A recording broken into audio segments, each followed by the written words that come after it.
Terve, meillä olisi tässä Pevin kanssa pientä kerrottavaa.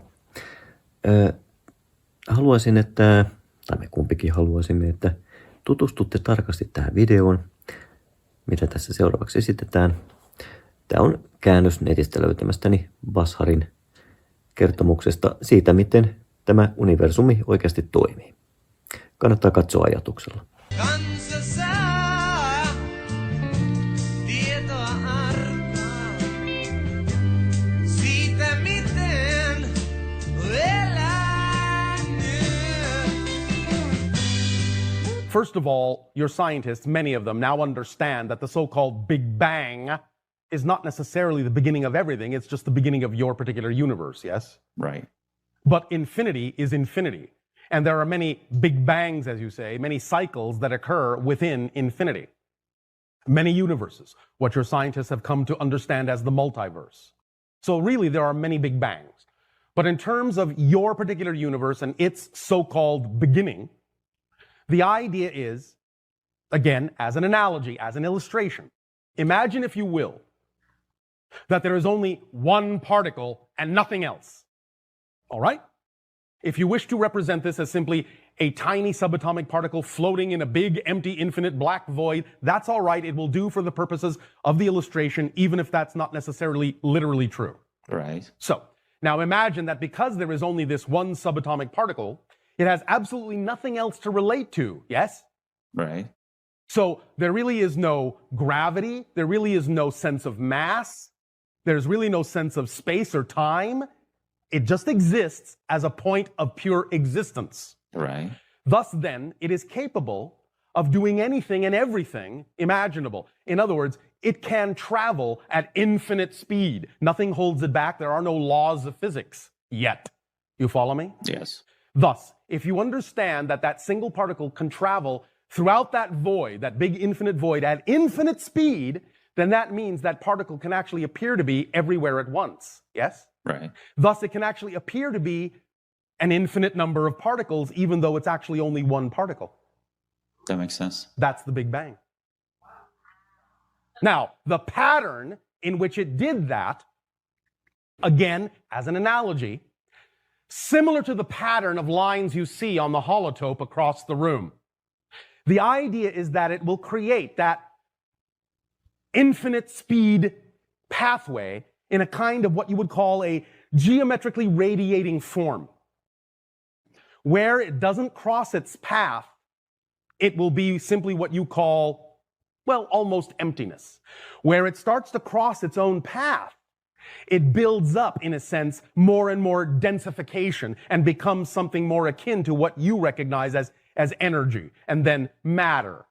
You understand? Mm-hmm. So, in a sense, the places where it crosses itself the most creates what you understand as the experience you call dense matter and what you think your universe is made of. But what your scientists are now beginning to explore is the idea that the majority of your universe is made up of dark matter, dark energy that is highly invisible to you. That's right.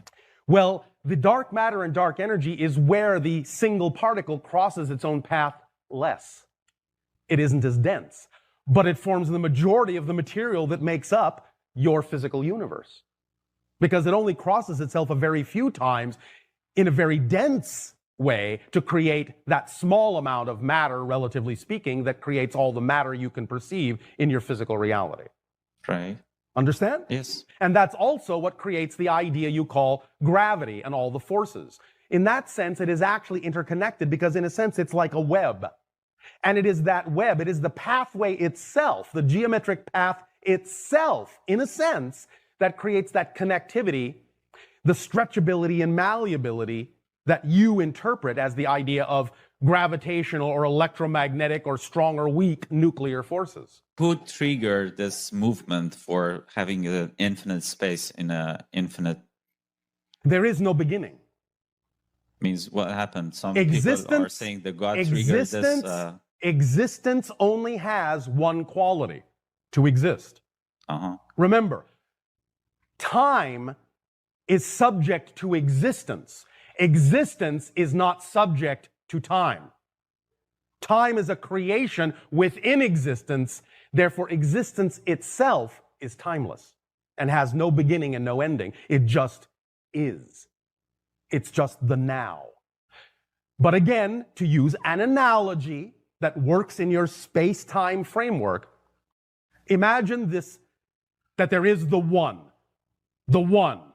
that everything is, but in the state we call the one, there's no reflectivity, there's no self-awareness, it doesn't know itself. But because it does contain everything, it also contains the idea of that which it is, shall we say, not, so to speak. Thus, then, that creates the first separation, the first difference, the first reflection. Right. And as that first reflection explodes, in a sense, from the one that doesn't know itself, it suddenly knows itself. The first reflection, and the one becomes aware that it is all that is. And that is also, on that level, what is behind that expansion, behind that explosion. But the one is not subject to it. The explosion only happens from the perspective of all that is, which recognizes itself as the one, which knows itself as the one, which has the reflection, which sees a difference. But the one sees no difference. The one is just the one and doesn't know itself. And so there is no big bang in the one. The one is just existence itself, pure and simple. And the big bang happened, in a sense, when the one suddenly became all that is and knew itself as all that is and had a reflection of itself as everything that could it possibly be. Is anything triggered this, or it happened by itself? The recognition is what triggered it. But again, you're speaking from within a linear space-time framework. There is no time in the one and no triggering in the one. Mm-hmm. So remember, it's not this or that, it's this and that. Within the idea of things that get triggered and things that have beginnings and endings, overriding that and containing that is simply existence, the one, to which those ideas simply don't apply. So triggering can occur within the one, but the one cannot be triggered because the one just is. Doesn't know anything else. Is not subject to beginnings and endings. There's nothing outside of it. No beginning, no ending. Those concepts don't apply to existence. They don't apply to the one. They only exist within the one. This has been a subject of controversy on your planet for quite some time. Is there a God? Is it intelligent? Now, when we say creation is intelligent, we're not talking about the euphemism exactly on your planet that is now more recently referred to as intelligent design. This is not a religious argument. The idea here is very, very simple. It is an idea of holism. It is an idea of understanding an extrapolation, an extension of what we have just explained about everything being one and the same thing. So, may I have a volunteer stand up? All right, hello. I'm going to ask you a question. Are you ready? All right. The question is, are you intelligent? No. You had enough intelligence to say no. I didn't ask if you were smart. I asked if you were intelligent. I would say I'm intelligence. Thank you.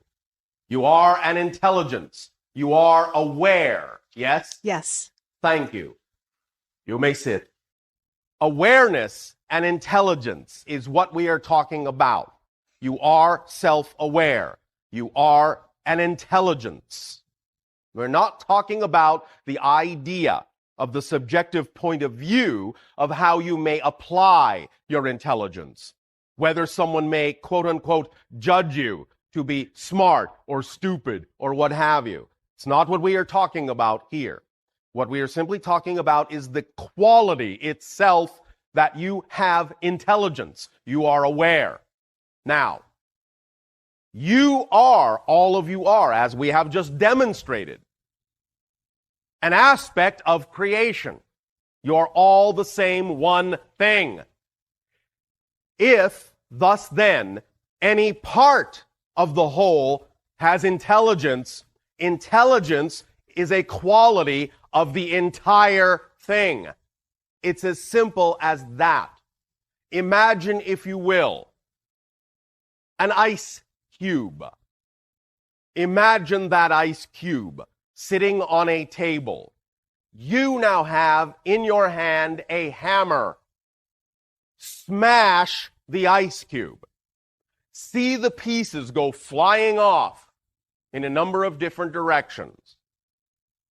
Now,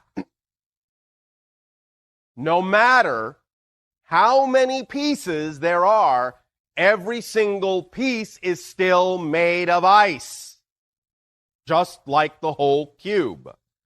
The quality of any piece, the quality of the ice in any piece tells you what quality must have existed in the entire cube to begin with. Thus then, when you talk about the concept of is creation intelligent, is there an intelligence, is it aware?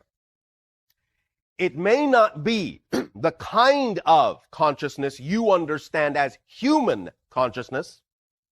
It may be a very different expression, but the fundamental quality that you possess as a being is awareness and intelligence.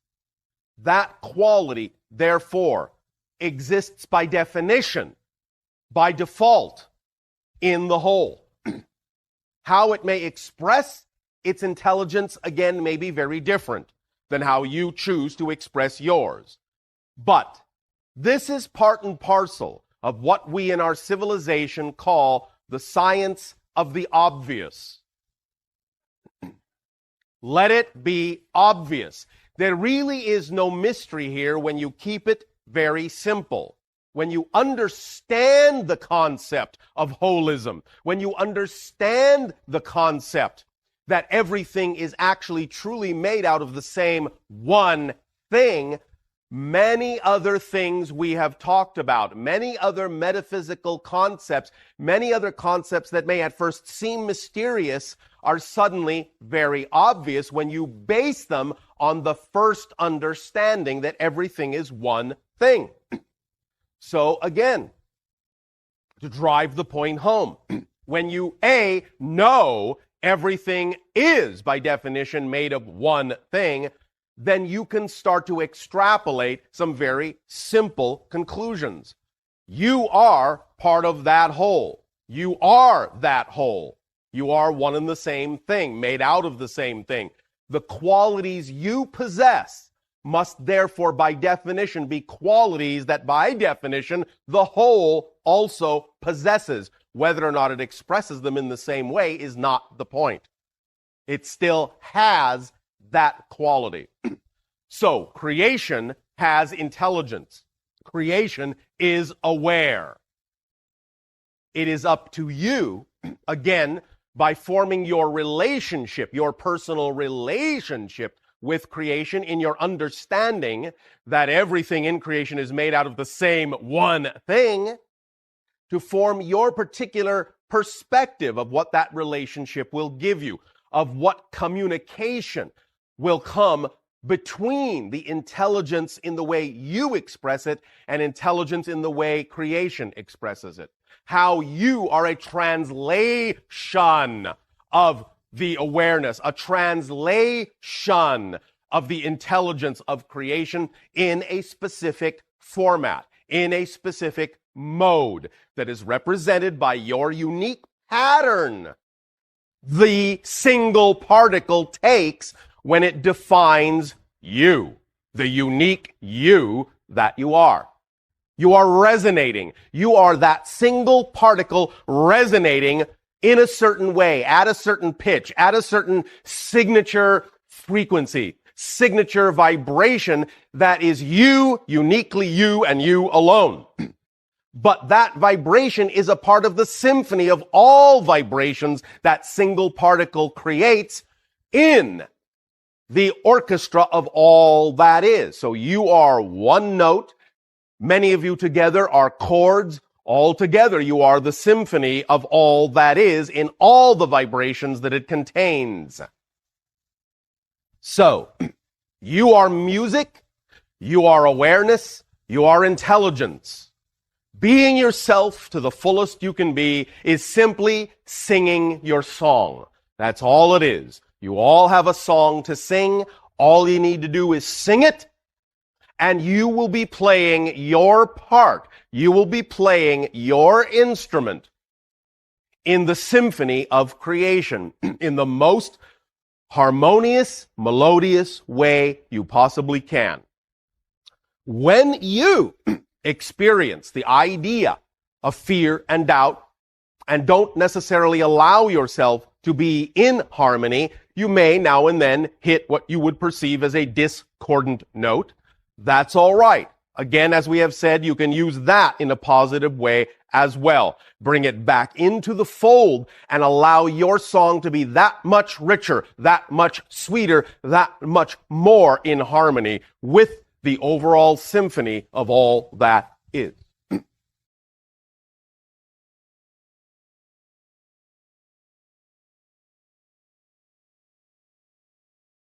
You have many names for the idea of what you call God. God, Goddess, Allah, Jehovah, Tetragrammaton, the Light, the I am that I am, Wakantanka. It doesn't really matter what it is that you use as a name to identify the concept of all that is.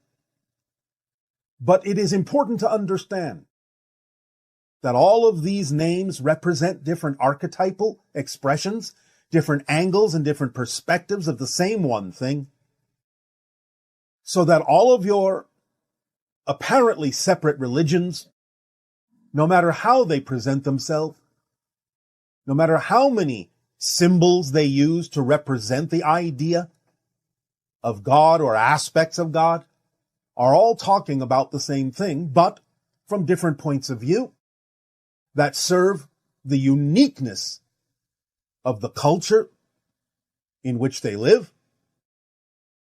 But the idea is to understand that it all comes from source, it all is within the light. And the light, source, all that is, expresses itself in all these ways in order for there to be sufficient symbols for all the different cultural experiences on your planet, all the different individual experiences even within a culture on your planet.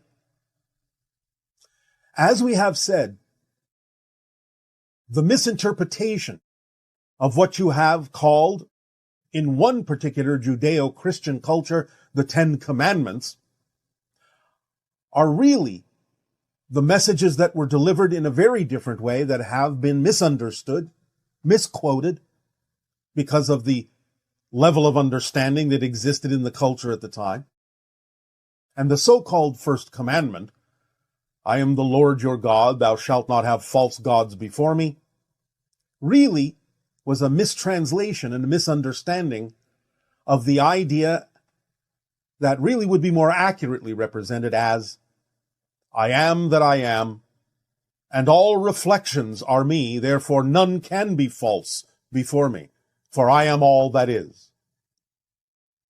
So the idea is to understand that all that is presents itself in a variety of archetypal forms, the father energy, the mother energy, God, Goddess, all that is, as you sometimes say. And these serve various functions and translate into your reality as, shall we say, smaller representations of all that is that are specifically designed to deal with specific cultural differences, specific ideology differences, specific individual interpretations and differences. Fundamentally speaking, the archetypes are all that is way of making sure that no matter what angle you approach all that is from, you will have a symbol and a representation that can serve your unique perspective. They are all true parts of all that is, because there's nothing outside of all that is. Anything you can experience as an archetypal representation, or even when you assume it is the entire representation of all that is true and accurate, because all that is everything that can possibly be. There's no outside to it. There is nothing that is not it. So it doesn't really matter how you relate, what relationship you form with the idea of any presentation of all that is, any idea or formation of the idea of God, be it the old man with the long beard, be it the idea of the Virgin Mother, be it the idea of a rock or a mountain. It matters not to all that is, because all that is all those things, and more, beyond even your imagining. For all that is in its archetypal presentations also forms the symbols that are relatable to not only your particular human culture, but many cultures throughout the cosmos, throughout infinity. Anything and everything being a reflection of all that is has its own way of understanding the presentation of archetypes from source, has its own representations that make sense to their cultures. So there are an infinite variety of presentations of all that is, but it is still the same one thing fundamentally. But as you expand your consciousness and start to realize that all of these are different faces of the same thing, as many people on your planet have expressed, the 9 billion names of God are still representative of the same one thing in the holographic, multidimensional presentation that it can use to present itself, then you start to allow those differences to sort of melt away, except for the parts you feel you need, and allow yourself to have a direct relationship, more directly, with Source, without necessarily needing it to be anything but the light. And in that light, you feel the vibration of the eternal existence that it is, the vibration you translate as the unconditional love of God. This is the vibrational frequency of existence itself. It is unconditionally supporting, unconditionally loving. And the idea is that there is no judgment in this. There is no expression of the negative in this. So even when individuals in different cultures might express or experience the idea of negative or demonic experiences, you have to understand this is still all part of God. Because there is the positive, there is the negative, and there is the neutral. These are the major archetypal energies, and they can be expressed in a variety of ways that can serve either positive or negative means. So allow yourselves to lessen the differences, in a sense, use them in whatever way serves you, use them in whatever way allows you to learn the lessons you need to learn, for the agreements that you chose to experience, the challenges that you created for yourself in this life to learn who you are and grow in various situations. Again, using the positive and negative mechanisms in a variety of ways. For ultimately, again, when you return to spirit, when you remember more of who you are, it will just be an experience. You will experience the archetypal expression of your life, which is another archetypal expression, because each and every one of you is unique, and you form your own archetypes for others to connect to draw upon, to download information from and experience from, the archetype that you are of all that is, because everyone is all that is, experiencing itself as all of the individualities that you believe yourself to be. So you are also an archetype of all that is, an archetype of God, experiencing itself in a unique way, knowing itself from a unique perspective.